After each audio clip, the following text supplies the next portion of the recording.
விருச்சிக ராசிக்கு இன்றைக்கி எப்படி இருக்கும் அப்படின்னு பார்த்தீங்கன்னா, ராசிநாதன் உச்ச நிலையில் இருக்கிறார். செவ்வாய் பகவான் 8ஆம் பார்வையாக 10ஆம் இடத்தை பார்க்கிறார். இன்றைக்கி விடுமுறை நாளாக இருந்த போதிலும் உங்களுடைய சிந்தனைகள், செயல்கள், எண்ணங்கள் எல்லாம் உங்களுடைய வேலையை பற்றி, உத்தியோகத்தை பற்றி தான் இருக்கும். அதுலேயும் குறிப்பாக இந்த ரியல் எஸ்டேட் பிரமுகர்களுக்கு இன்றைக்கி ஏதாவது ஒரு தொழில் அமைஞ்சு நல்ல ஒரு சம்பாத்தியத்தை பார்க்கக்கூடிய ஒரு நாளாக விளங்கப் போகிறது. சனி பார்வை ராசியில் இருப்பதால் கொஞ்சம் டென்ஷனாக தான் இருப்பீங்க.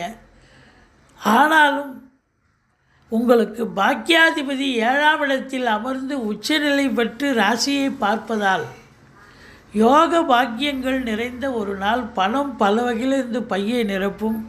ஒரு சிலர் குறுகிய தூர பயணம் மேற்கொள்வீர்கள். அதனால்